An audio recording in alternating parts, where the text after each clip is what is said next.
Okay. Hi. Good afternoon. I'm going to introduce Donna a little bit. Most of the people here, if not all of you, know who I am. But I've been working with Donna Cooper for the past 20 years, and I thought it was really important that I brought her perspective and her experience to Erie, because a lot of times here in Erie, we hear about things a little bit later than they hear in Harrisburg or Pittsburgh or Philly, and it's not because we're not tuned in. I look around this room and I can see that everyone here cares about their community because they're coming out on a rainy Friday at noon to learn about child advocacy. But because of her depth of experience and because she and I have been working having a front row to what is the most impactful court case in Pennsylvania history, in my opinion. And Donna's going to give us an up-close look at what that court case means for education funding. And then we're going to talk a little bit about how advocacy moves the needle. So we want to give you the policy first, and then we're going to give you the progress second. And in every public affairs effort and every political effort, I see some political folks in the room today, there are three things that you need to move the needle. You need money, a message, and machinery. And what we do is to try to draw money to children's issues, because children have no money, particularly the ones that we stand up for. We try to study public policy and study messaging, effective messaging, to create a message that moves minds and moves people. And then we try to build machinery, which these days can be people in the field, people knocking on doors, the sort of old-fashioned machinery, but it can also be people online, people in conversations happening across the country and in Pennsylvania. So we're excited to be here today. Donna was the Secretary of Policy and Planning for the state of Pennsylvania during the Rendell administration. She also ran something called Good Schools Pennsylvania. Good Schools Pennsylvania was one of the first really politically smart campaigns for kids, a statewide campaign that brought, a statewide organization that brought education to the forefront of the election that brought Ed Rendell into office. And what they did was elevate education to such a level that both candidates said that they were for the things that we were for. They were for kids, they were for more money. And then Donna ends up being so compelling, and in addition, working with Ed Rendell in the City of Philadelphia Mayor's office, that he appoints her as the Secretary of Policy and Planning. So Donna was at the table crafting legislation, and I hope that she'll tell you the story that she drove around the Capitol when push came to shove and the children were on the negotiating table and they almost got knocked off, but Donna stayed strong. I hope she'll share that story with us today. But needless to say, I'm very proud to work with her. I've worked with her for 20 years. We are on the board of Children First Action Fund, which in Pennsylvania is the first 501c4 for kids. And so she's going to bring us through where we are today, the state of education, the lawsuit, and then we're going to talk what that means to Erie, and we're going to hopefully talk to you about how you can help, because there is hope. There's always hope, and there's work that we can do to move the needle. So, Donna. Thank you. Good afternoon. Thanks for braving the rain. I know it was pouring just as we got out of the car, so it might happen for you as well. And I want to say that it's an honor to be here, talk to you guys, because you are so lucky to have the Jefferson Education Society here. It is a way that Erie puts itself on the map, so it's terrific. But also to have Kate Phillips in Erie, I have to say, I consider her a state treasure. And you're so fortunate to have her, because she's not only involved in our work, but many efforts to improve the life, condition, the economy, everything about the city of Erie, and she's a champion for Erie everywhere she goes. So I'm just grateful, Kate, for you to introduce me. So I wanted to start today, as we think about education and this court case and what's happening, just thinking about the role of government. And in many ways, the conversation we're having today is, what is the role of government? And some of you might know this quote: the moral test of government is how that government treats those who are in the dawn of light, the children, those who are in the twilight of light, the elderly, and those who are in the shadow of life, sick, needy, and handicapped. And that was from Herbert Hoover. And that quote really led inspired a movement following Harry Truman to enact legislation that dramatically changed the lives of Americans. So I don't think I know how to work this, so let's see. There we go. I'm going to go to this. So in 1945, there was an effort to enact Medicare. And some of you in this room probably benefit today from being on Medicare. But in 1920, 1 in 20 Americans was over 65 years old. 1 in 20. And by 2021, 1 in 6. So the share of people over 65 years old has dramatically increased. And one of the reasons that it's dramatically increased is because in 1965, Medicare was enacted. Now, of course, it's not the only thing. We have a little bit less pollution. We have a little bit of healthier diet. We do a little bit less manual labor, so our bodies aren't as hard hit, not in the coal mines all day. And so that contributed to the fact that people live longer. But this change here is a function, by and large, of 2 major changes: medical science and the ability for everybody over 65 to benefit from the advances in medical science. Prior to that, people who could afford to go to the doctor over 65 or even 30, 40, or 50 years old did. Those who couldn't perished earlier. And after Medicare and after the adoption of Medicaid, people could go to get health care. And it radically changed their lives. And so today, the number of Americans age 65 plus has grown 5 times faster than the total population in the last 100 years. That's what the role of government is about. It's about improving our lives, improving our longevity, including improving our health. And so on some level, although I don't think any of us think we're done, those who were in the twilight of life benefited from radical legislation, considered radical in 1965 when it passed, with the establishment of Medicaid and Medicare. Now, it took 20 years for that to pass. It was first proposed by Truman in 45. So this is just the share of people now. As you can see, for people over 65, 94% of them are insured by Medicare, and they are living longer. And the cohort of people over 70, 80, 90, and 100 is bigger now than it's ever been. That's what happens when we think about how the government can change conditions by its actions to create universality to something that will improve the quality of life. Today in Pennsylvania, I'm going to talk about those in the dawn of life, children. And right now in Pennsylvania, 1 million children attend underfunded schools. I'm going to talk to you about what that means. But first, I have a little experiment I'm going to run, okay? So you want to pour that one in there, Katie? Okay. So we're going to show you what 1 million children looks like compared to those who are in decently funded schools.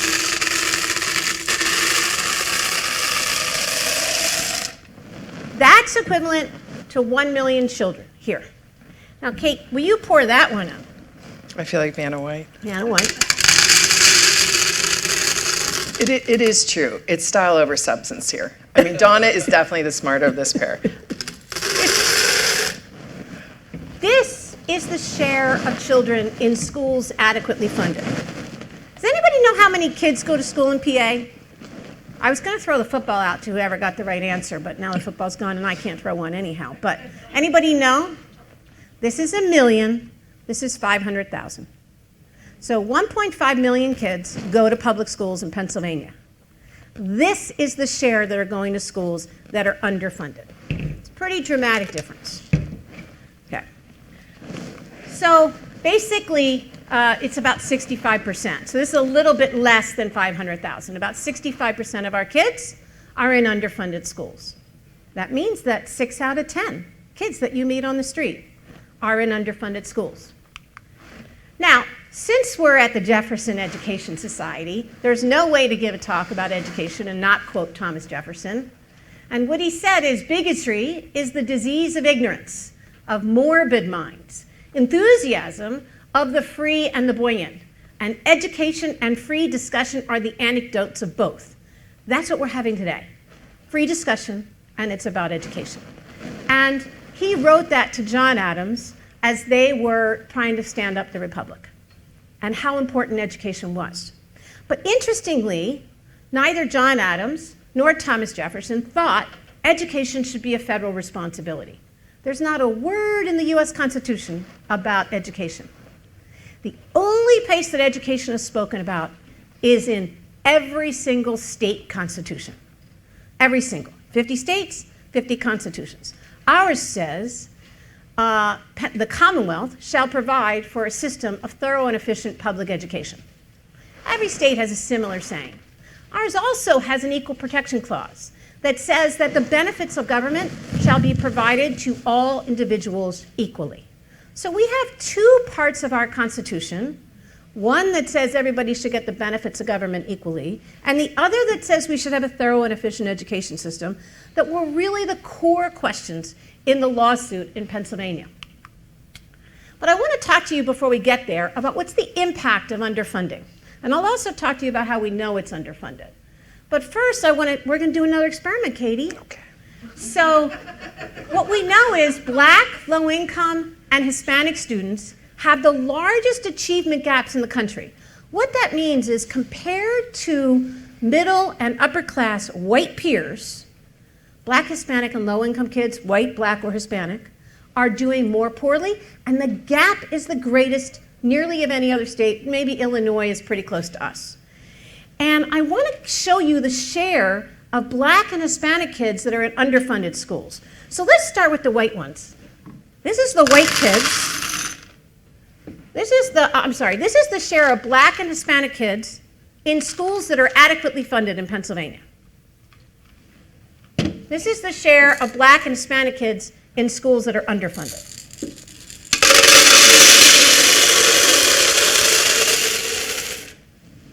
Right? Think about it. 85% of Black and Hispanic students attend underfunded public schools in Pennsylvania. Okay, what do we mean by underfunding? Right? Because, what is that? How do we know? So here's how we know. So there's a researcher from Penn State. His name is Matt Kelly. And he looked at all the data nationally, and look, it's not a rocket science to know how to educate kids. You have to have enough teachers, right? You don't want a classroom of 100 kids to a teacher, so you have to have a reasonably good class size. Research shows that kids do pretty well in classes of 25. So, okay, you know how many teachers you need. You need a school nurse, you need a school counselor, you need a librarian, you need a principal, you need a school building, you need school buses, you need school lunches, right? That's what it takes. It's not rocket science to figure out how much does it take to educate a kid. But where it gets tricky is not every kid is equally expensive to educate. So a kid from a highly educated family, where they're going to get a lot of support at home, is likely to cost in Pennsylvania about $14,780 to educate. That's sort of the marker that research shows. That's a statewide number, skewed by Philadelphia and the Southeast, where the cost of living is higher. Over here, it would probably be about $13,500. That's how much the average kid would cost to educate.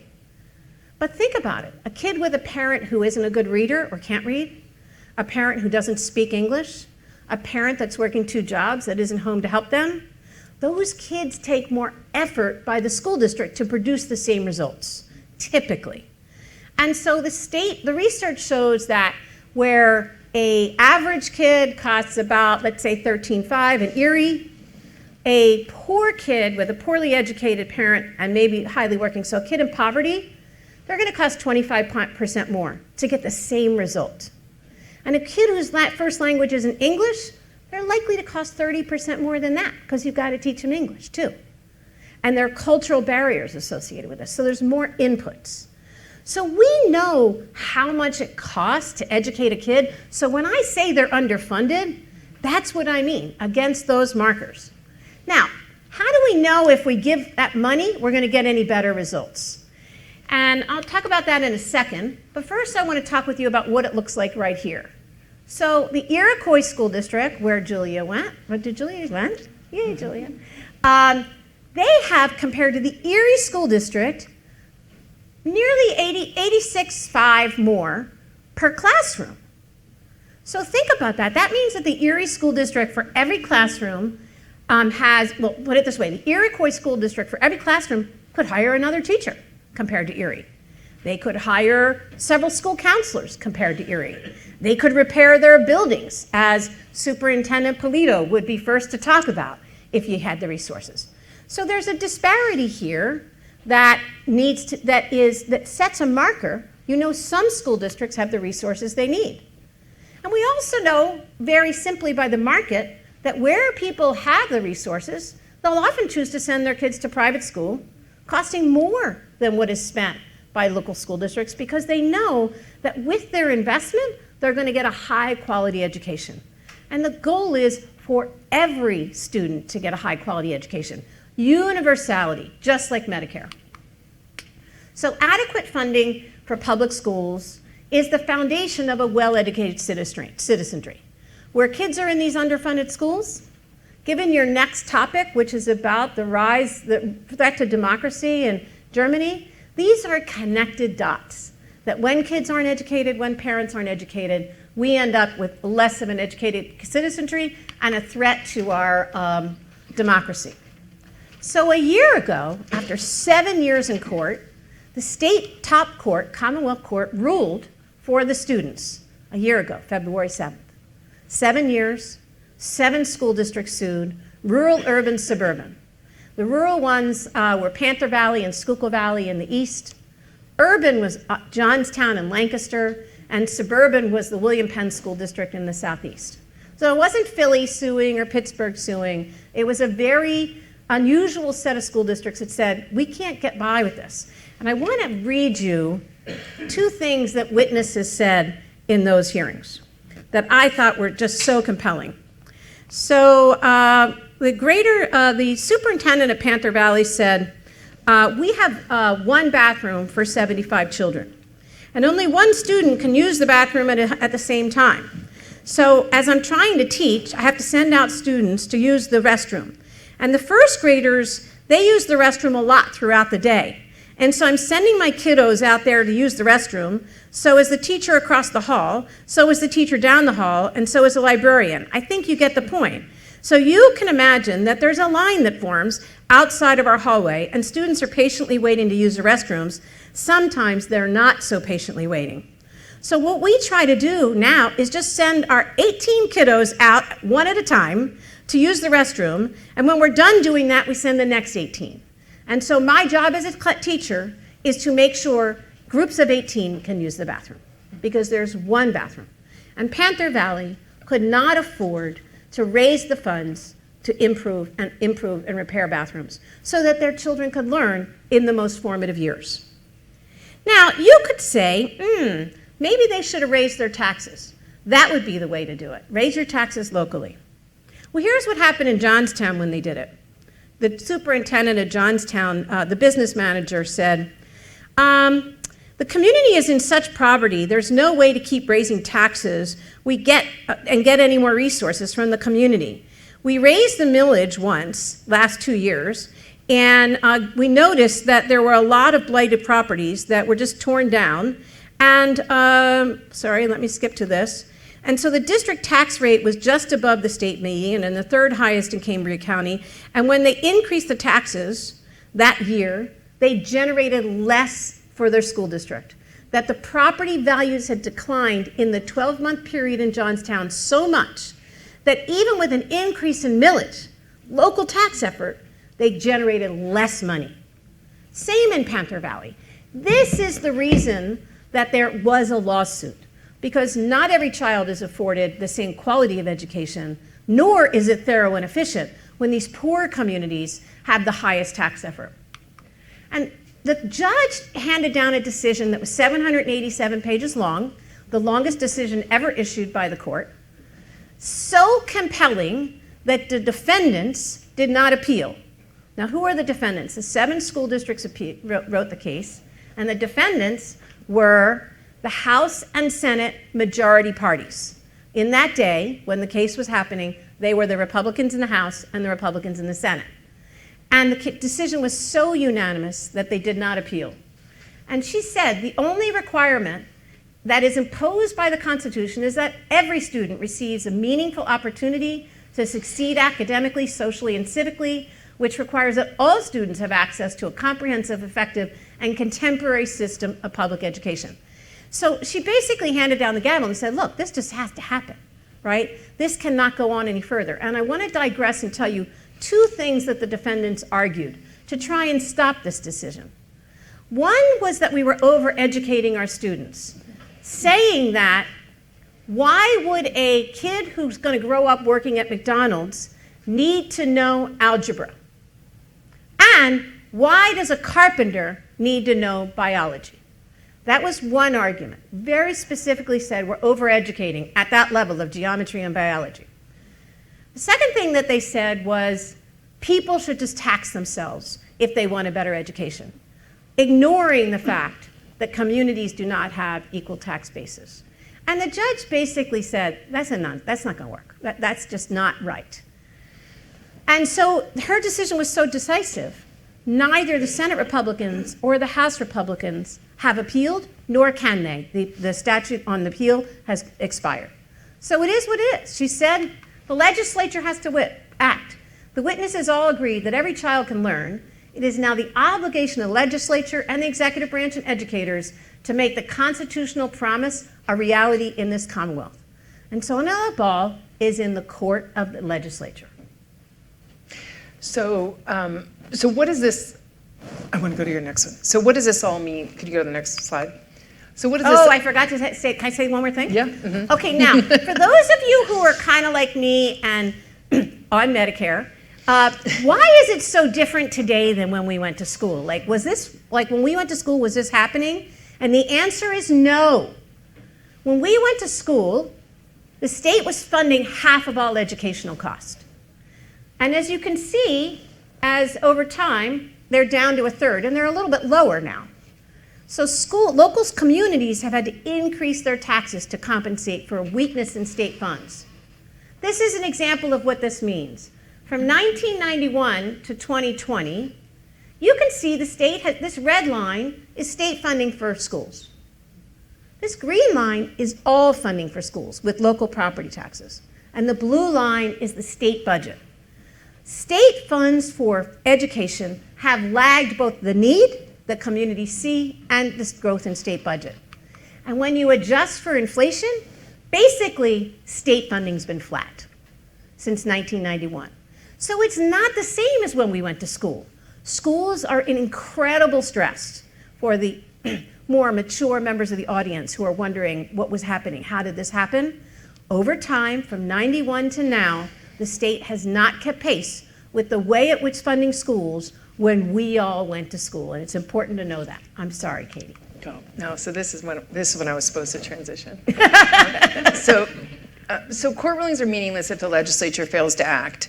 One of the things that you see around you today in our very feeble demonstrations is a little bit of media. You see some signs, and I think you probably noticed in that one graphic showing the 1970s versus now, some graphics. And so I brought these today to talk a little bit about how this work gets done. So now we have a court case, we have a court ruling. It's extremely compelling. The legislature must act.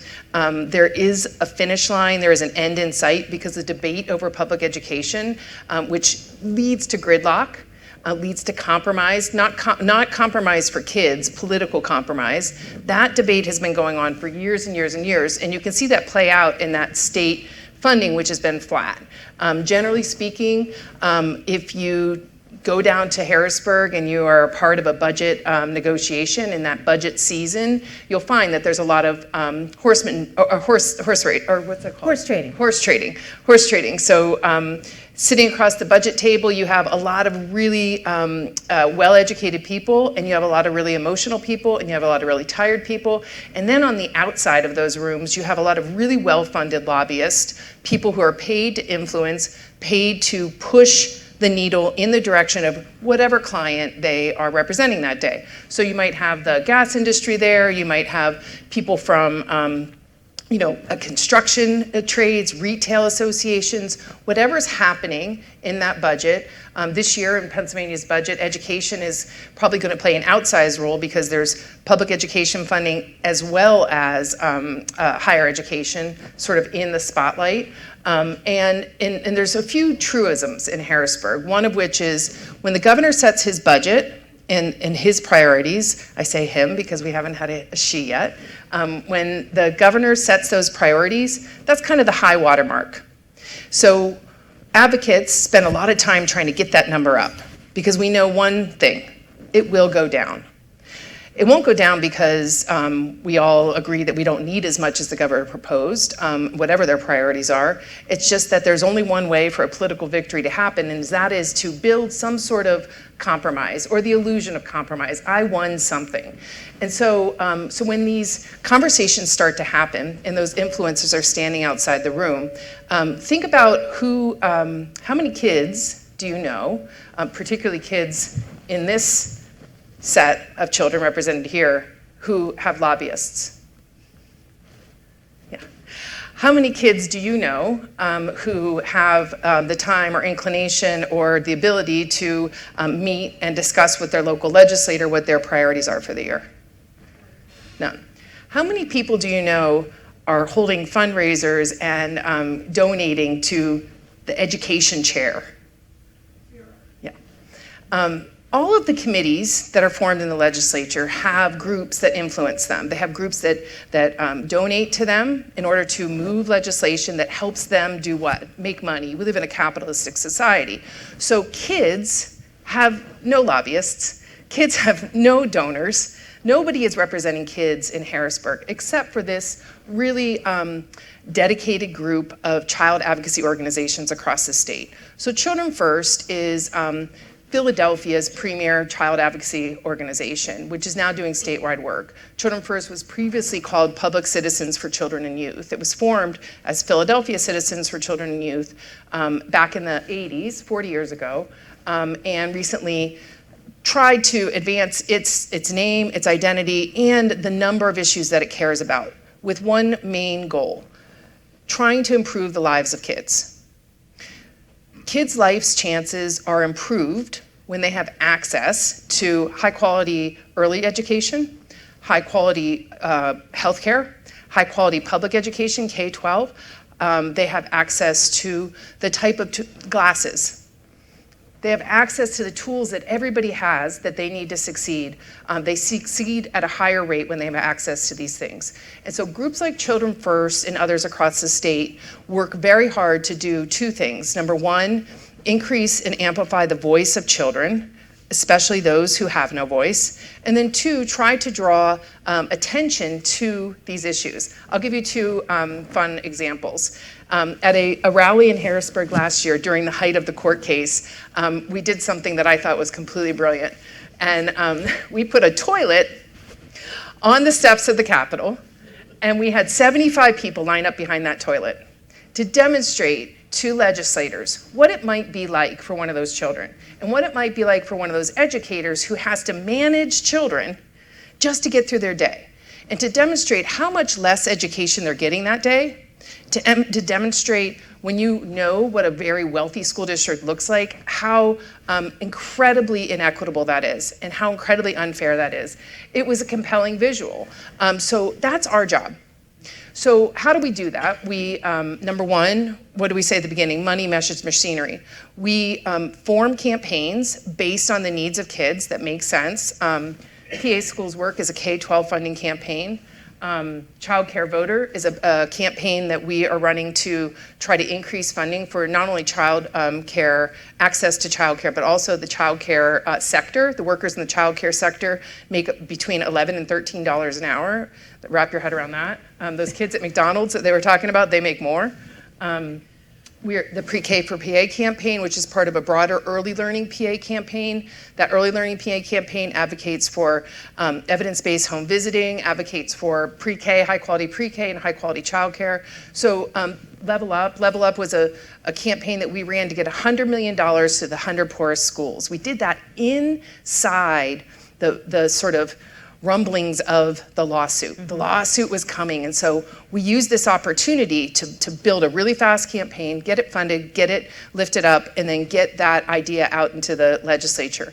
Through either guilt or hope that the court might say, oh, they're really working hard now, we did get that $100 million for 100 poorest school districts, and we did it in less than 100 days. It was actually quite exciting.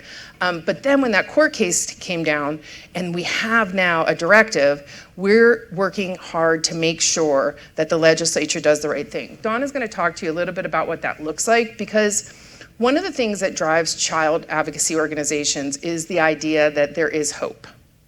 There is something to be done. A lot of people in America writ large have an idea that, what am I going to do? You know what? I can't help. I can't help those kids. I got to take care of my kid. I don't have the time. I don't have the energy. I mean, I need things too. And that is true. That is true for a lot of people. But when you think about all of these children, and all of the majority of these children who someday, yes, true, some may work at McDonald's, but should their destiny be determined as a child, what would that child be if they had the same education as the child in the wealthy district next door? No child's destiny should be predetermined because they live in the wrong zip code.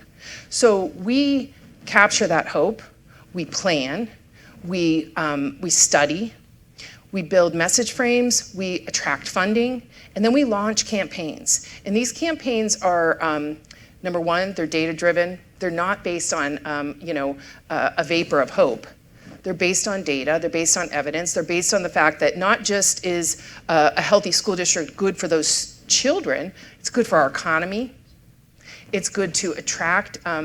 Ed Rendell always said, and it always sticks with me because a lot of my work now is in economic development, in addition to child advocacy, is when CEOs look to go and move into a community, they don't look at the tax base, they don't look at all the things that people have you believe holds them back. They look to see if there's culture and if there's education. If there's a healthy public education system, not just for their family, because they're probably going to do okay. If they choose, they have the freedom to go to maybe a private school or live in the best district. They have that choice. But for their workforce, not just their workforce that they're bringing in now, but their future workforce. If there's no investment in these schools, there's no future. So there's 1,000 motivators that bring people into the child advocacy conversation. But there are not thousands of people standing up to advocate for them. So I'm going to go over to Donna so she could talk a little bit about what we're doing now. I don't know what your next... The Erie. Oh, the Erie. And we're going to talk a little bit about what this would mean for Erie, because Erie is one of those school districts that, A, benefited from that $100 million for the 100 poorest school districts, because it is one of the 100 poorest school districts. They benefited greatly, and Brian Polito tells an amazing story of what they did with that money, but they're still deeply underfunded. Great. So thank you. And when Kate said there's nobody there for kids, it's very true. It's a very small group of people that are outside in the halls of Harrisburg, and we need more, and we need you. So whether you can go to Harrisburg or you can see your state rep or state senator here, we need you. Because court rulings are meaningless if the legislature doesn't act. And the court said, you, lawmakers, have to act. So there's a proposal that Governor Shapiro put on the table, and it will likely come out of the House of Representatives in the next several weeks. And that proposal is called the Basic Education Funding Commission proposal. It's a long, boring name, right? But what's it mean for Erie? That's what you want to know. So there's 34,000 kids approximately go to school in the county, in Erie County, and every single school district and every student will benefit from these funds.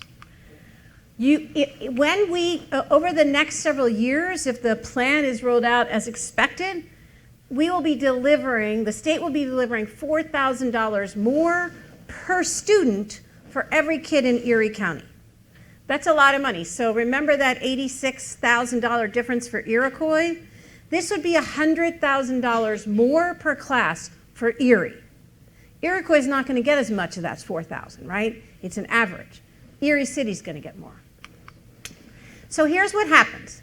Every district is going to get in Erie in the first year, under the governor's proposal, across Erie County, about $7.1 million is going to come in.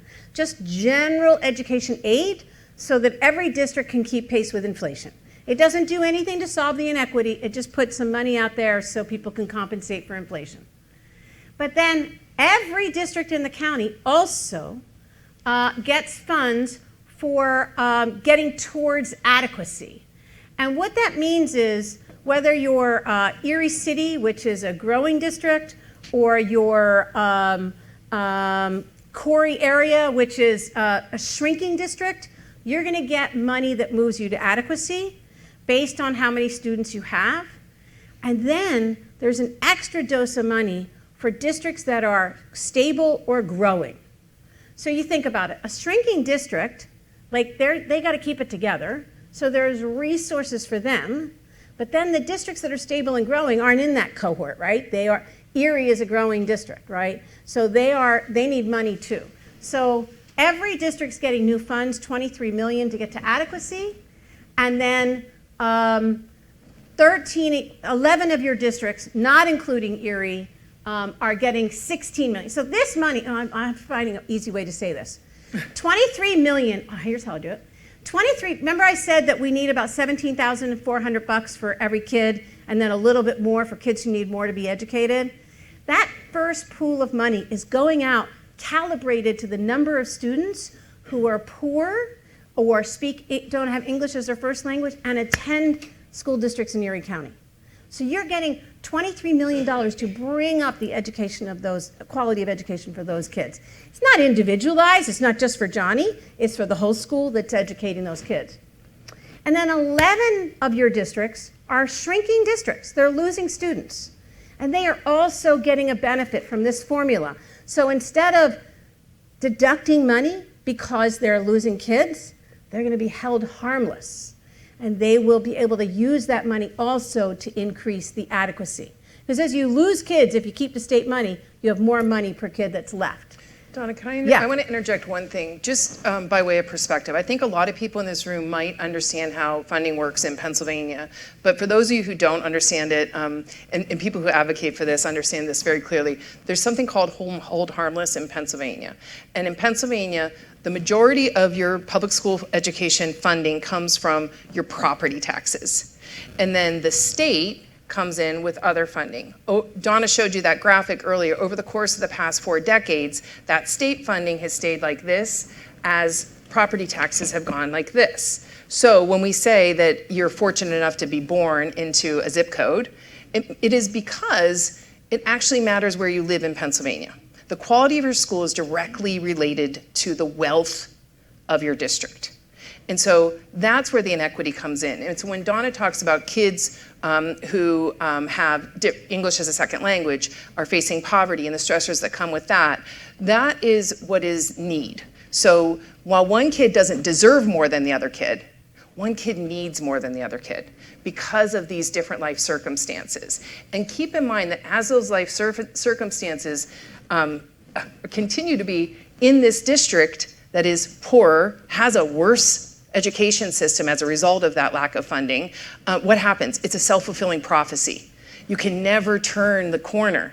You can never turn the corner because you're always in the same situation. So that need-based funding, that hold harmless is the politics of Pennsylvania's public school education. What does it mean? It means that I know that these schools need money, and I know that these schools have a lot more money. But politically speaking, I got to give them a little, right? So we hold them harmless. They always get the same amount of money, no matter what, even if they don't need it. So their wealth actually grows and grows and grows as a result of that because they're held harmless. So as we try to pull these kids up and these districts up, we're still giving money over here. They're good, they're set, but we want to hold them harmless. Why? Because politically speaking, we have a legislature that everyone is individually focused on their home district. And our politics in Pennsylvania and across the country is one of punitive messaging. So if I vote for a tax increase, for example, even if it only goes to schools, that's it. I'm getting an ad in my mailbox. You voted for a tax increase. We could vote for a tax increase to hug babies. You're getting an ad in your mailbox, man. That's it. You voted for a tax increase, then that's it. So there is a punitive political system that punishes anyone who dare, and you think about that Medicare example that Donna laid out in the beginning, anyone who dare think that we need more money. Now think about this. The last time Pennsylvania had an income tax increase, so that's the income tax increase that goes across everyone, and that's the most progressive tax because it taxes you based on your ability to pay. So I might be able to pay more than someone else, but it's the same percentage, right? I'm going to pay more because I have more. Someone who has less is going to pay less, but it's the same percentage. So that's a progressive tax. A regressive tax is your sales tax, because if I'm poor, I have to pay the same sales tax as someone who's rich, right? In Pennsylvania, we have not had an income tax increase in 20 years. Donna and I remember it very well because we were in the Rendell administration when we had a 12-month standoff with the legislature where schools were closing to insist we needed more money. No one can you imagine in 20 years if you had not one more penny in your coffers? Think of your home budget. Now think about having the same exact money for 20 years. Now if you live in the same home, that's fine. Okay, so you paid that home, you're good. But the cost of living is higher. Maybe you had another kid. Maybe you need to drive farther to work. Maybe groceries went up. Maybe inflation hit. These are all things that are true, right? If you were making the exact same thing that you were making 20 years ago, you'd be crushed. Pennsylvania has the same income tax rate as 20 years ago. Let that settle for a second. And now think about the political reality that we cannot move that income tax rate because every legislator who votes for it will be punished. Someone will run against them, even if it was a good vote. They will be punished for that. So. Yeah. So when they passed the income tax increase in the Rendell days, not one lawmaker lost their seat. Correct. They live in fear of this, but we've actually had 2 tax increases since '91, and in no case did a Republican or a Democrat lose their seat as a result of voting for that tax increase. But there is this myth out there that you will, and so lawmakers are scared to death. So suffice to say, Erie's going to get a lot of resources, and I'd be happy to talk about the last point around cyber savings, but the point being that every district's going to save money on what they're spending on cyber schools, and they're going to get more state aid if the proposal that the Shapiro administration and the House is going to pass is effectuated. Now, how do you know that that's going to result in better student achievement? How do you know that it's actually going to make it possible for these kids not to have an achievement gap with these kids? Like, how do we know? This is the underfunded schools, these are the well-funded schools. Like, does money really matter? And we know that it matters that people use their money different ways, and some districts have more money, so clearly taxpayers have decided money matters. But what's it mean on achievement? And in the Rendell years, while he was governor, funds for schools grew by $2.3 billion. And in that period, in the beginning of the Rendell administration, Pennsylvania was in the middle of the pack of the 50 states with respect to reading and math on national assessments, middle. So we weren't the worst, we weren't the best. By 2010, so 2003 to 2010, in 7 years, we went to the top of the states in math and second of the states in reading. Because that 2.3 million enabled these kids who were keeping our scores down to move up. Better teachers, smaller class size, early childhood, full day kindergarten, better curricula. Money works. There's no question. It can also be wasted, no doubt about it. But resources well directed will produce student achievement. And that's the potential for Erie. Erie City specifically will get 2 times the average increase of all the districts in the county next year if the budget's passed. They'll get $1,000 per kid. And over the 7 years, they will also get 2 times. I don't know why I wrote that twice. Okay, I don't know why I wrote that twice. But anyhow, you know, Erie City is your most underfunded school, so they're going to get more money compared to everybody else in Erie County, but everybody in Erie County will get resources. And in fact, where's our Laughlin piece of paper? Oh. Right here. We had some handouts. So on your way out, you have a piece of paper that has Senator Laughlin's picture at the top, because we wanted to make sure that as much as possible we could capture Erie school districts and give you the data about that. so you can share that with Senator O'Loughlin. And I want to just note that, so we have other handouts that we brought, Lead-Free Promise Project, Level Up, Pre-K for PA, to show you that what the money means in our district. So Senator O'Loughlin has Erie County. And so one of the things that we do, if you think about earlier in the conversation when we talked about legislators, there's 253 of them, right? And each of them has their own priorities. Each of them has their own seat to protect, right? This is their, these are election issues. They want to keep that seat. And so their motivator is to protect that seat. And it's important, and we do this district by district, legislator by legislator, and some of the people who are here from Parker Phillips will know, and maybe I'm looking at Kate Nash because she might have been the victim of one of these, doing 253 fact sheets on every single thing that we do, it can get a little bit crazy. But we do this because every legislator has one vote. And when they can see how it impacts their district, then they understand. When they can only see the broad picture, this much money, think about your family budget, think about what Donna was talking about. There's two ways to get more money in a budget. One is to bring in more revenue, and the other is to cut costs. And so by never bringing in more revenue, by never increasing the Pennsylvania state income tax, there's other revenue in the state. You know, I'm not going to say nothing's been raised over those years, but by not doing that, then you have to cut other places. The majority of the budget is mandated. It's either federally mandated, but one thing in the budget that is not mandated until the court has just recently noted that it's actually mandated by the Constitution, is education. And so every year, the education budget falls victim to that budget cycle. It's so easy to cut that number. It's so easy. But when you see in front of you how your district's going to win if this investment is made, it helps you make that vote. It helps you hold on tight in those budget negotiations. And that's part of what we do. Remember, we're standing outside with a bunch of lobbyists and we're not lobbyists, we're doing public affairs. Well, I think you're a lobbyist, right? I'm not a lobbyist. But we do pay some lobbyists. We do register as lobbyists if we need to. But what we do is we educate. We educate to the district. We educate on the data.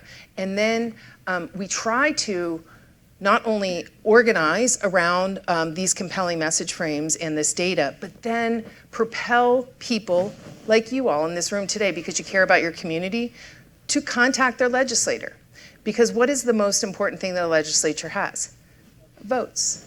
And so when people, their voters, call them and say, I care about this, they say, oh, gee, you care? Okay, that's interesting. Now 3 people called me. 3 people are talking about this? Well, what's going on here? Well, maybe PA Schools Work was in town and we did a presentation. But our job every day is to compel people to engage with their legislature and to let them understand how this affects them personally. Yeah, and it's really critical. That I want to say that the personal is the political for anybody who runs for office, right? They really need to know this matters to you. And this is kind of an old story. In 1835, Thaddeus Stevens said, and he was talking about education. He actually advocated to have the U.S. Constitution have an education clause. He was so passionate about this. And he said, he meaning the other members of Congress,